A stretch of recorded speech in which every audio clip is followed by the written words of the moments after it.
everybody, I'm Lorrie Morgan here on MusicCityUpdate.com talking about my brand new album, A Moment in Time, on Country Crossing Records. Recorded the album the old-fashioned way, and I can say the old-fashioned way because I was involved in the old-fashioned way of recording records with my father, George Morgan, who I went to the studio with many, many times to listen to him record and watch him record. And they would be in a big room like this, and it would be no vocal booths, no drum booths, no booths, just everybody out on the floor, the producer, the singer, all the musicians, and that's how they would record. We wanted to create the old style of music where it was more raw and not as perfected. So when we decided to do this, we of course had to get the great Nashville musicians to agree to do this because, as you know, they're perfectionists, and so am I. So they agreed that we would record the album and we would rehearse a song once or twice and we'd put it down, and no overdubs for the singer, for the musicians. No one had overdubs. It was a little scary going in, but I think there was just this incredible energized rebirth of enthusiasm in the studio, not just with me, but the musicians felt it, and we created this really cool raw sound of yesteryear meets today. My dad has always been my inspiration, and recording these songs was it was like stepping back in time to where when I fell in love with country music and wanting to sing music, this is the feeling I wanted to have when I was a little girl. It was like, oh, I want to go in the studio like Patsy and like Dad and sing with these string section and just say, that's a tape, let's go to the next song. I always wanted to do that. And so it was like me getting to live out a dream of mine that never really came true until this album. And I remember being down here, going to my booking agency, Buddy Lee's over there, and thinking one day I was going to be on the roster. I'd walk in there with Dad and think, well, one day I'll be down here on Music Row myself. And recording this album was that feeling of yesterday. By the time I get to Phoenix, of course, stole my heart. By the time I get to Phoenix, he will be rising.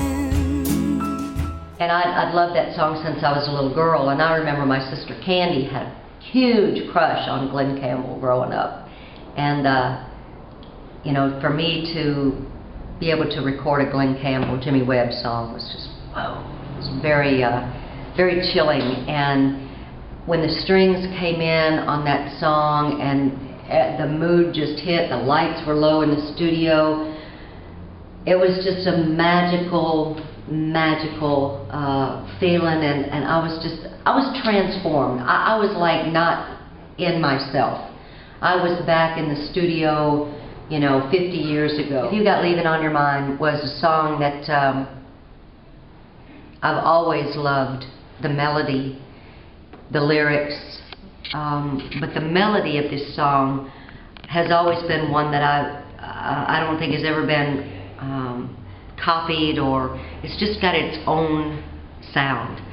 And being a huge Patsy fan, and a lot of these songs, really, not just If You Got Leaving on Your Mind, but a lot of these songs was, people are like, how could you go in and redo a classic? I mean, it's very intimidating to go in and re-sing a classic. If you've got leaving on your mind,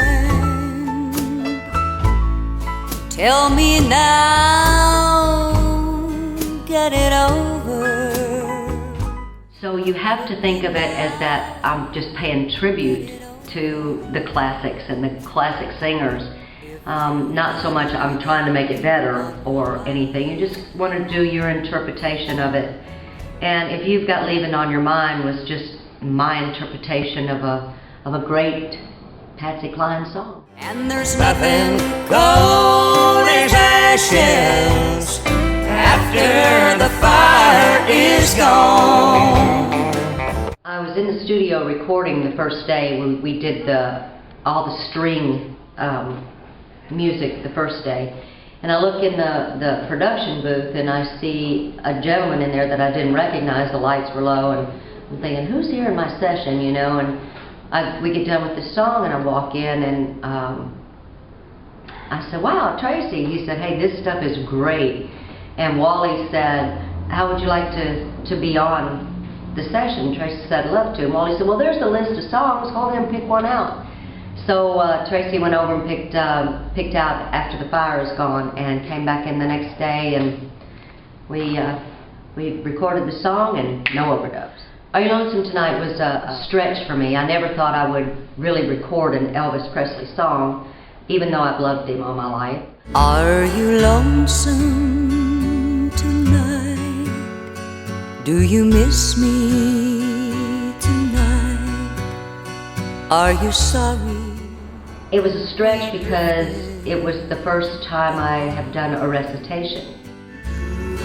I wonder if you're lonesome tonight. You know, someone said that the world's a stage and each must play a part.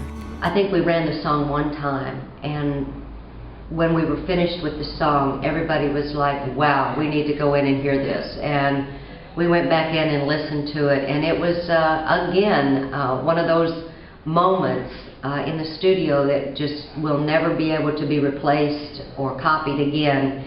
It was a magical moment, and I believe Elvis was there.